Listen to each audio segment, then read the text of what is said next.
mon cher Gérard Larcher, Monsieur le Président du Conseil économique, social et environnemental, Madame la maire de Paris, chère Anne Hidalgo, Mesdames, Messieurs les ministres, Mesdames, Messieurs les parlementaires, Madame la ministre du gouvernement de Wallonie, nous avons des délégations étrangères qui participent à nos travaux, que nous souhaitons honorer. Mesdames, Messieurs les maires, mes chers collègues, je voudrais d'abord me tourner vers vous, Madame la maire de Paris, chère Anne Hidalgo. Vous dire qu'il y a 2 jours, il y a 3 jours, nous étions avec nos amis et collègues ultramarins, accueillis en ce magnifique hôtel de ville d'une grande capitale dont nous avons besoin. Et je veux dire à quel point il est précieux que la maire de Paris, son équipe, en tout temps, tout lieu, toutes circonstances, apporte la contribution au soutien des négociations que nous demandons, des revendications que nous portons. Il n'y a pas une France sans Paris, il n'y a pas Paris sans ses communes. Vous êtes là, nous sommes ensemble, merci pour tout.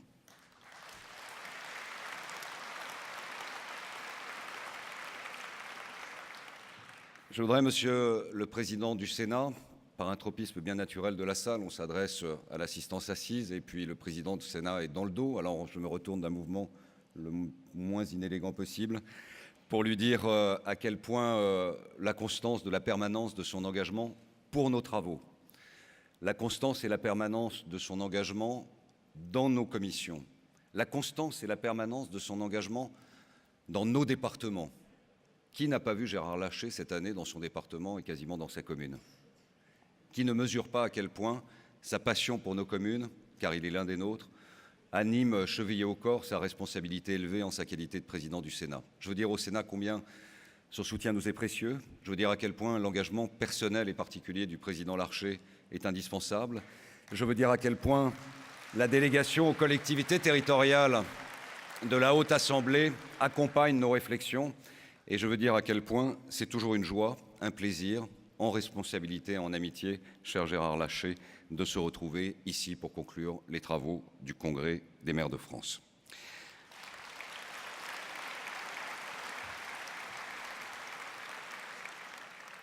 Merci à Mesdames, Messieurs les parlementaires ici largement présents.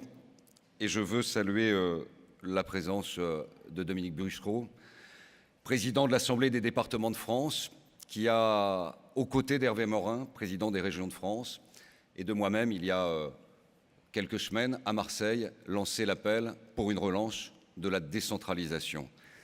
Dominique, nous marchons main dans la main à présent, alors que nous étions presque séparés par un mur de glace, pas tous les deux, mais nos collectivités territoriales presque plus difficiles à franchir que celui de Game of Thrones. Même avec un dragon volant qui était parti de l'autre côté de l'inconnu, il fallait beaucoup d'élan pour y parvenir. C'est vrai que depuis 82, globalement, les régions, les départements, les communes se sont soit regardés en chien de faïence dans le meilleur des cas, soit tiré le tapis sous les pieds pour récupérer ici une fiscalité, là une compétence. Pour la première fois, Monsieur le Premier ministre, vous avez en face de vous ce qui est une chance, de notre point de vue, qui peut peut-être être désagréable à certains égards, les régions et les départements et les communes de France, pour vous offrir un acte 3 de la décentralisation. Le président de la République, hier, lorsqu'il nous a réunis, il nous a fait l'honneur de nous recevoir à l'hôtel Marigny, à côté de l'Élysée, a ouvert le jeu sur l'acte 3 de la décentralisation. Ce congrès doit être le lancement de l'acte 3 de la décentralisation. Ce congrès doit être la projection vers une initiative puissante qui permettra de répondre de la meilleure manière possible à l'amélioration du coin de la rue de chaque Française et de chaque Français dans chaque commune de France pour pousser loin les vents mauvais des populismes qui sont en train de déstabiliser l'ensemble des démocraties globales, occidentales et mondiales.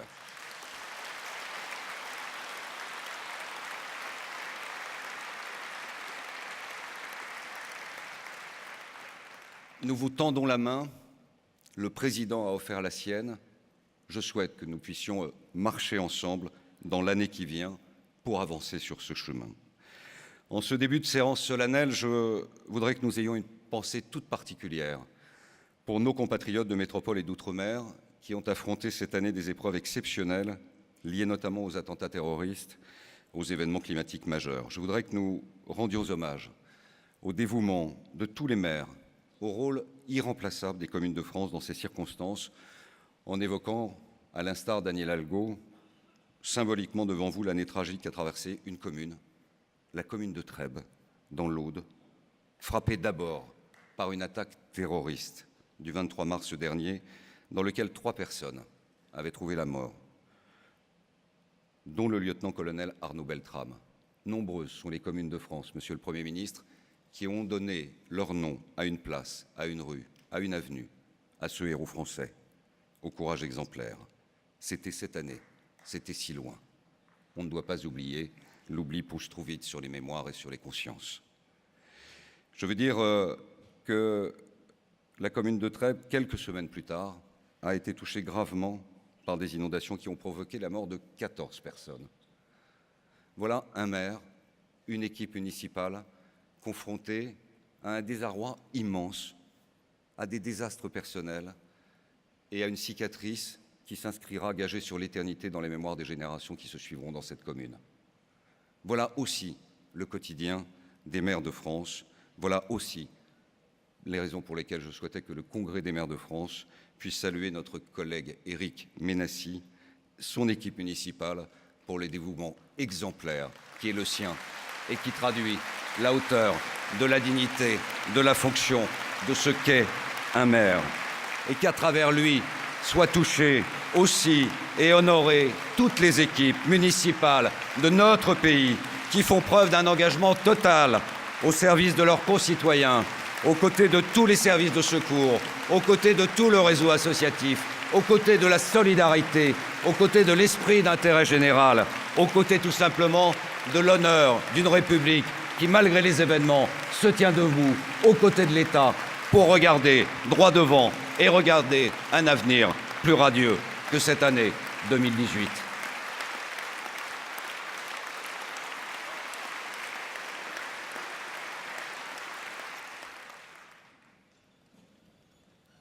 Je suis heureux, au nom de nos instances, de rendre cet hommage devant vous, Monsieur le Premier ministre, auquel le Président de la République a demandé de bien vouloir le représenter pour notre 101e congrès. Je vous souhaite sincèrement la bienvenue et nous attendons évidemment avec impatience le cadre général de la feuille de route que l'État va porter et dont je ne doute pas que vous allez développer le meilleur des scénarios. Les membres de votre gouvernement ayant respecté la consigne extrêmement professionnelle qui avait été indiquée, ne rien dire, attendre, rencontrons le Président de la République et discutons ensemble. Aucun de nos congrès ne se ressemble, aucun. Mais chacun s'inscrit dans une actualité très particulière. Chaque congrès des maires de France est le reflet de l'état du pays. Il y a dans d'autres pays un discours à la nation. Il y a en France tous les ans un congrès des maires de France qui permet de faire le point sur ce que nous disent nos administrés et sur la manière dont les relations s'écrivent avec l'État. Nous sommes, par définition, ensemble au service de la République. Mais chaque congrès est un événement en lui-même parce qu'à aucun autre moment de notre vie publique ne sont rassemblés autant d'acteurs majeurs de la vie quotidienne de la République. C'est ainsi depuis toujours. Les communes sont le socle de la République, les maires sont les garants de la démocratie locale. Et depuis 110 ans, l'Association des maires de France les rassemble dans leur diversité politique, dans leur diversité géographique, territoriale et surtout humaine. Notre mission n'a pas varié. Nous portons la voix des communes sans esprit partisan. Nous essayons de concilier tous les points de vue qui font notre richesse et notre légitimité. Et dans notre longue histoire, Monsieur le Premier ministre, nous avons été en accord ou en désaccord avec à peu près toutes les majorités. Donc soyez apaisés, il n'y a pas grand-chose de nouveau sur le front de notre réunion d'aujourd'hui.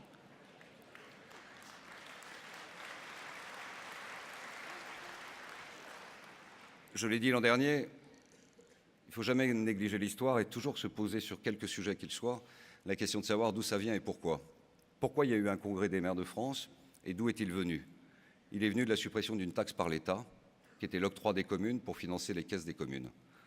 Et où est-il allé jusqu'à aujourd'hui, d'une certaine manière, pour dénoncer à nouveau le point d'interrogation soulevé par la suppression d'une taxe, celle de l'habitation, pour financer les services publics que nous produisons au quotidien. Un siècle s'est écoulé, Toutes les majorités se sont succédées, soutenant des gouvernements, y compris ceux auxquels nous avons appartenu, André Léniel et moi-même.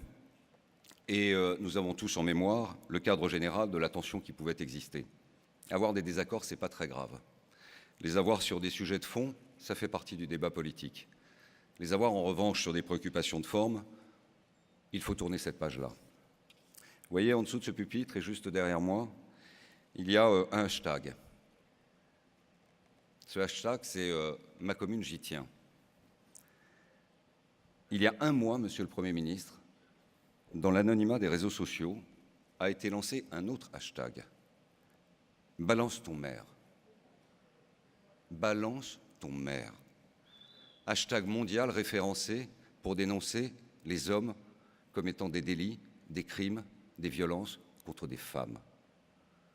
On est dans un monde de communication, cette référence ciblait directement des criminels et des délinquants. Qui d'autre peut comprendre autrement l'initiative relayée par des membres qui soutiennent votre majorité dans le cadre global de la vindicte jetée à l'opinion publique à travers ce hashtag. Les regrets exprimés, je vous le dis, ne changent rien à la violence de l'intention, à son irresponsabilité et à son injustice profonde. Une injustice profonde à l'égard d'hommes et de femmes qui, par-delà leurs différences, ont en commun la passion de la France et l'engagement au service des Françaises et des Français. Et qu'on me comprenne bien, au-delà de nos personnes, qui ne font que passer, c'est la République qui a été abîmée presque dans tous les sens du terme. Abîmée, ça veut dire fatigué. Abîmée, ça veut dire aussi s'échouer. Les deux doivent être à l'opposé de ce que nous incarnons et de ce que nous portons. Les deux doivent être restaurés dans l'année qui vient pour un dialogue fécond à la hauteur des enjeux que nous portons. Cette montée des populismes que nous évoquions à l'instant est un phénomène mondial. Il déstabilise toutes les institutions. Il est d'ailleurs assez singulier d'observer que dans les violences constatées depuis presque une semaine en France à travers le mouvement des Gilets jaunes, les deux institutions, Monsieur le Premier ministre, qui sont attaquées, c'est la préfecture et l'hôtel de ville. Ça veut bien dire que nous avons destin liés. Et c'est la raison pour laquelle nous vous soutenons pour garantir l'ordre dans chaque commune de France.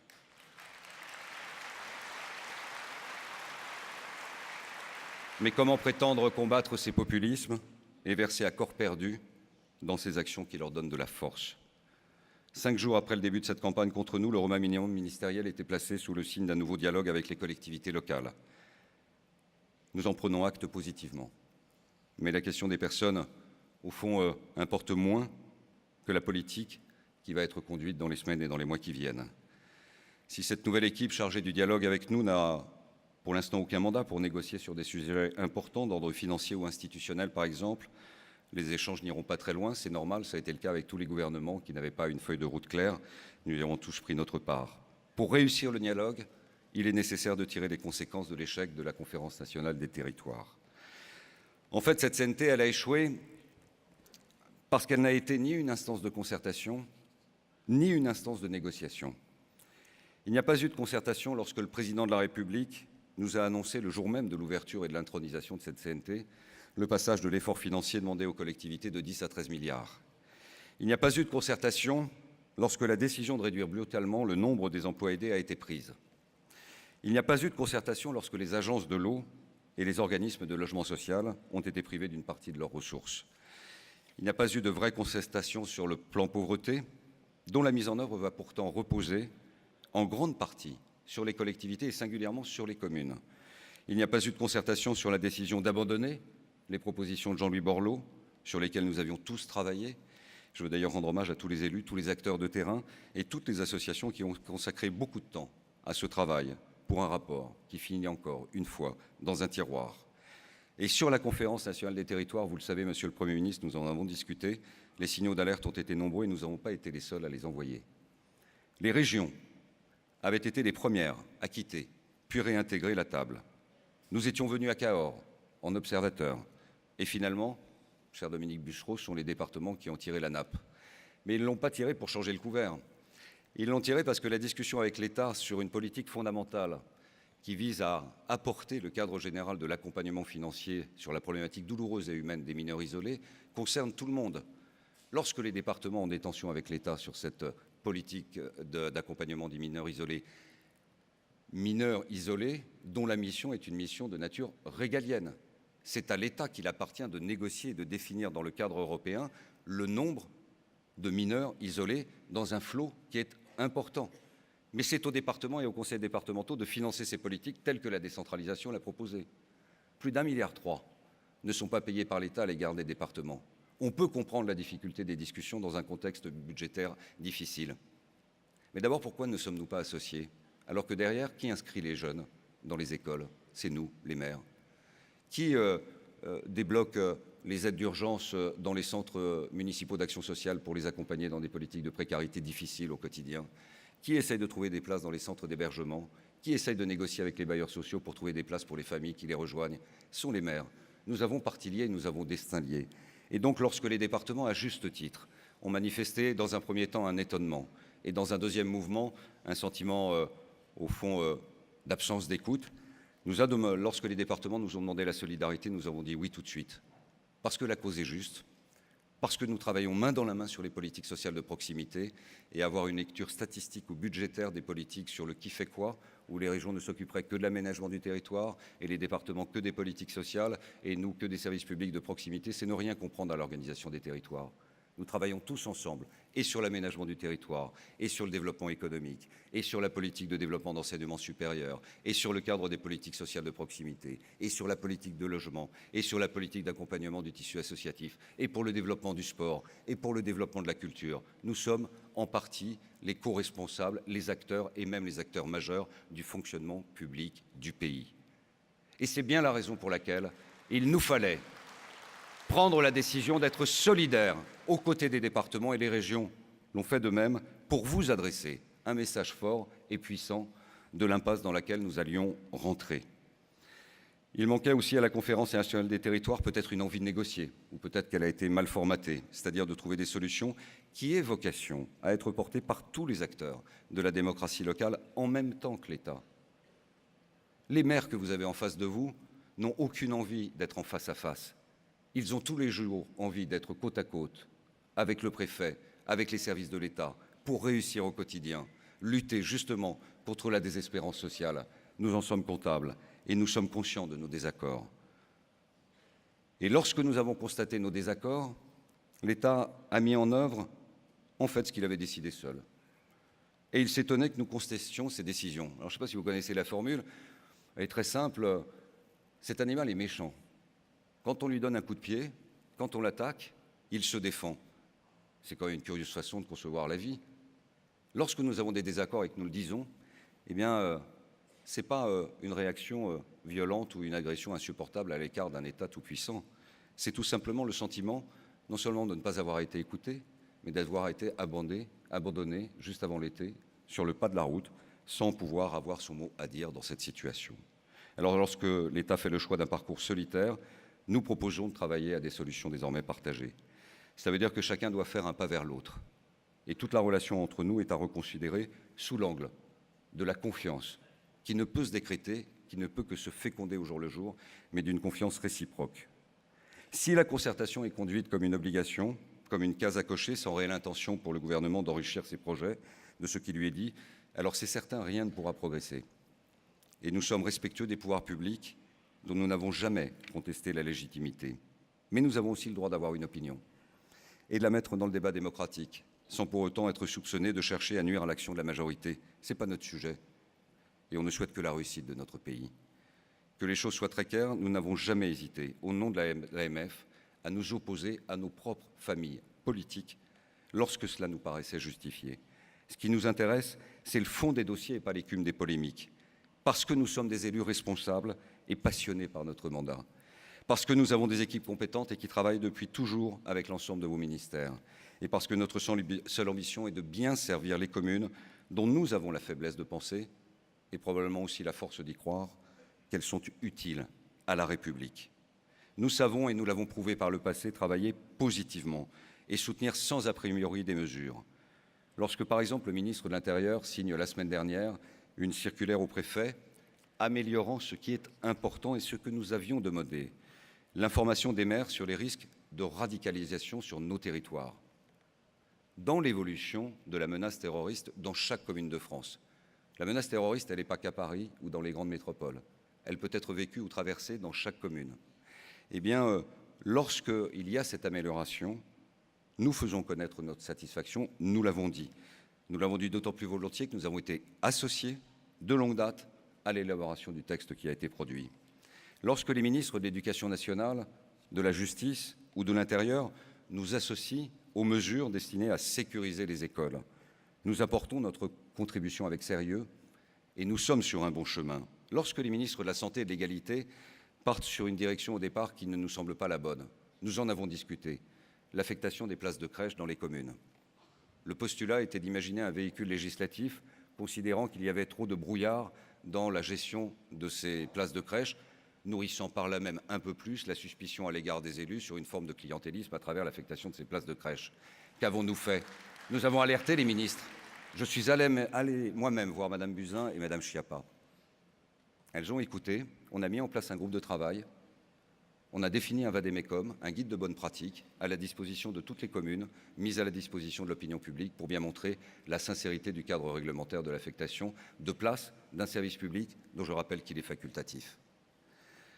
Lorsque le secrétaire d'État à la cohésion des territoires s'implique sur le plan d'envergure de développement du numérique, ce qui va vraiment dans la bonne direction, et a associé les collectivités territoriales à sa mise en œuvre, nous l'avons soutenu et nous l'avons aidé. Je pourrais multiplier les exemples dans le domaine des finances, de l'environnement, de la culture, du sport ou de la fonction publique. Il y a eu des secteurs sur lesquels nous avons bien avancé. Mais sur le fond, nous avons évidemment été amenés à ralentir, tout simplement parce que nous avons parfois eu le sentiment de ne pas être respectés. Lorsque nous avons défendu les emplois aidés, on nous a répondu qu'on était des clientélistes, comme si on allait acheter des voix. Alors qu'il faut ne jamais avoir été confronté à la précarité sociale dans une permanence d'élu local pour ne pas savoir que souvent l'emploi aidé, c'est la dernière bouée de sauvetage pour des personnes qui sont dans la grande misère et c'est la main tendue pour trouver le chemin d'une insertion sociale et personnelle.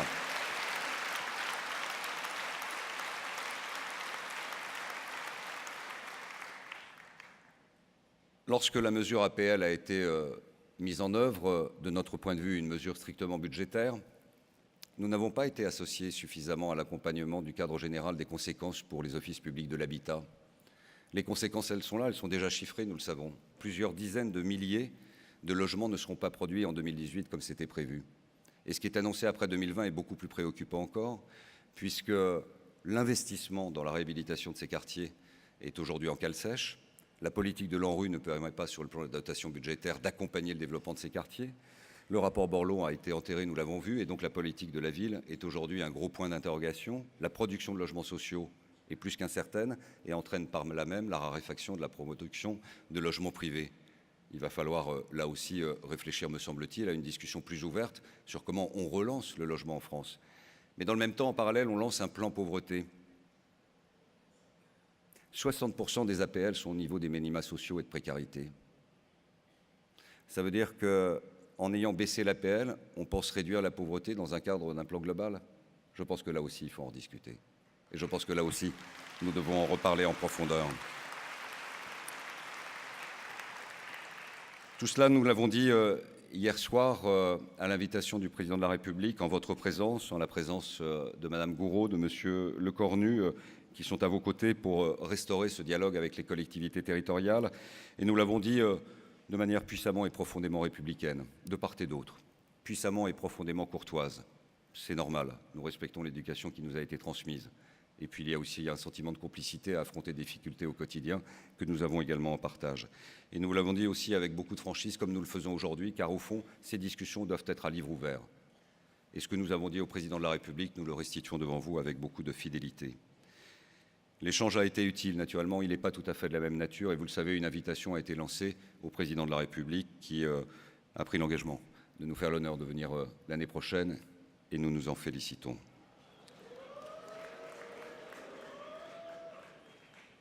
C'était un bon échange, et c'était un bon débat. Et je crois à l'engagement et la sincérité. La tâche est difficile, elle est difficile pour nous, elle est immensément difficile pour ceux qui servent l'État, et elle l'est évidemment encore plus pour le chef de l'État.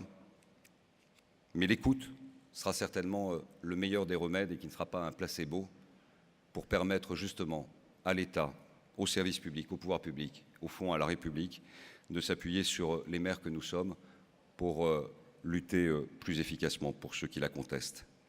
Parmi les engagements pris par le président de la République, il y en avait un qui tenait à cœur de beaucoup de maires. C'était l'engagement de ne pas priver, par exemple, de manière brutale et unilatérale certaines communes pour qui c'était légitime de la compétence eau et assainissement.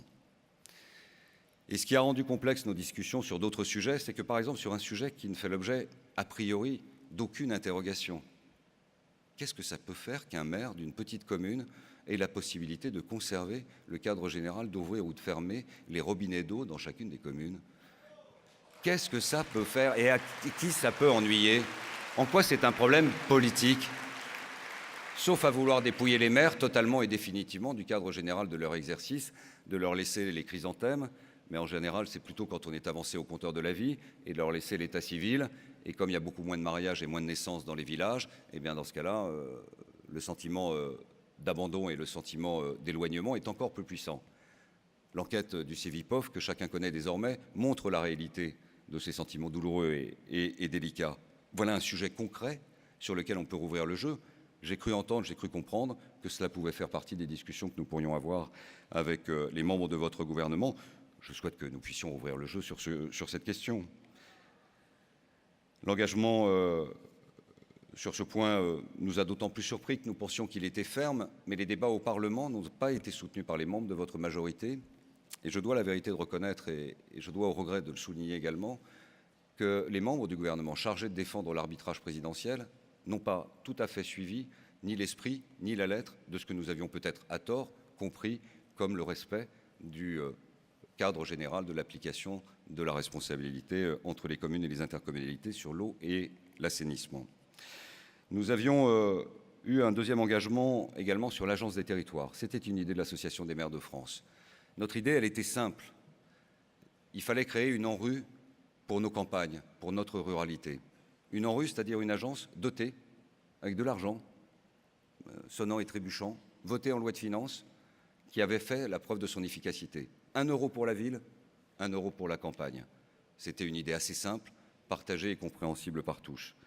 L'agence est créée, va-t-elle être dotée et est-ce qu'elle ne s'éloigne pas à travers le cadre général de l'esprit initial de ce que nous souhaitions?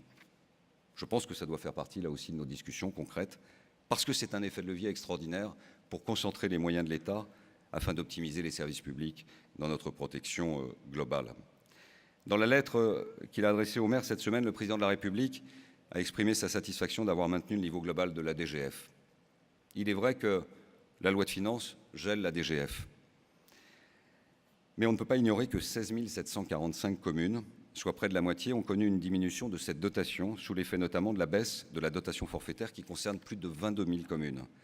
Et on ne peut pas non plus ignorer que 8 000 communes, en plus, ont vu leur dotation de péréquation baisser. Ce n'est pas la décision des parlementaires qui est en cause, ni même celle du gouvernement. C'est le cadre général qui fait que sur le plan budgétaire, on est resté dans une enveloppe fermée. Et restant dans une enveloppe fermée, eh bien, la chute a été libre. Et donc l'engagement pris de l'absence de baisse de dotation pour cette année comme les suivantes ne peut pas être respecté puisque le système global de péréquation crée les conditions justement d'une chute libre et donc d'un sentiment d'incompréhension de la part des communes qui ont vu cette chute alors que le message que nous avions porté et relayé était exactement à l'opposé. Là encore, l'AMF est force de proposition. Nous vous proposons la mise en place d'un fonds de lissage pour permettre au moins aux communes les plus touchées par ces baisses de dotation de pouvoir en étaler les effets dans le temps. Notre proposition, les parlementaires de la majorité sont ici, a été rejetée à l'Assemblée sans débat. Je pense que là encore, nous avons une immense marge de progression dans les discussions sur les véhicules législatifs de nature financière et budgétaire pour améliorer le cadre général de ce qui est efficace et de ce qui est utile pour nous. Nous souhaitons qu'une étude d'impact soit menée pour mesurer les conséquences de la modification de la carte communale sur la DGF pour l'année 2019. Là aussi, j'ai compris, nous avons entendu qu'une ouverture était possible de la part du président de la République Ce cadre fait partie du mandat de négociation qui vient de nous être confié. Pour la taxe d'habitation, cela a été évoqué très largement dans la motion. Nous avons participé à des réunions de discussion sur des sujets extraordinairement complexes, chacun a navigué. La méthode en elle-même pouvait avoir sa pertinence, elle a achoppé sur le point qui est tout simplement que nous ne ferons aucune guerre au département et que nous ne revendiquons pas le foncier bâti ou non bâti pour compenser la taxe d'habitation. Nous serons donc avec les départements, aux côtés des départements, pour porter une solution qui sera commune, région, département, commune de France. Celle-ci porte la forme du dégrèvement, indexé sur l'évolution du coût de la vie, dans un cadre garantissant des recettes. Et ce n'est pas pour se faire plaisir, c'est derrière pour financer des services publics. C'est derrière pour garantir les investissements de développement de chaque territoire. Quel est l'agent économique qui peut imaginer se développer s'il n'investit pas? Personne, pas une entreprise, pas un ménage. Quel est donc le territoire qui peut imaginer se développer s'il n'a plus les moyens d'investir? Or, le sentiment global, c'est qu'à travers la gestion de ces dotations et la suppression de la taxe d'habitation, il n'y aura plus rien pour investir. Et comme l'État ne fait plus grand-chose en investissement, eh bien dans ce cas-là, qui va investir? Plus personne. C'est bien ça le cœur de l'incompréhension et de la préoccupation en profondeur de tous les maires de France et de tous les élus de France. Le président de la République a ouvert un autre chantier qui nous intéresse beaucoup, celui de la révision de la loi fondamentale et de la révision de la Constitution. Nous souhaitons consacrer la commune dans la Constitution. Nous souhaitons consacrer dans notre loi fondamentale la clause de compétence générale. Nous souhaitons toiletter l'article 72 de la Constitution pour clarifier ce que veut dire libre administration des collectivités territoriales dans le cadre défini par la loi. Nous souhaitons faire vivre constitutionnellement l'idée d'une république décentralisée. Nous souhaitons l'autonomie fiscale et nous souhaitons l'autonomie financière. Nous souhaitons tout simplement cet acte 3 de la décentralisation dont le président de la République a considéré à juste titre que c'était un débat utile et intéressant pour le pays, à travers la révision de la loi fondamentale, à travers l'engagement des parlementaires dans leur rôle de constituants. Il y a là une fenêtre extraordinaire de rassemblement national autour d'une idée partagée par tous les bancs constituant les formations politiques présentes à l'Assemblée nationale et au Sénat, qu'il pourrait être extraordinaire d'utiliser dans le sens de la clarification et de l'amélioration de nos relations. Et il n'est pas douteux que dans une hypothèse comme celle-ci, tous les présidents de la République et tous les premiers ministres ne pourront prononcer aucun autre discours que d'écouter les applaudissements et les acclamations. C'est un encouragement, Monsieur le Premier ministre.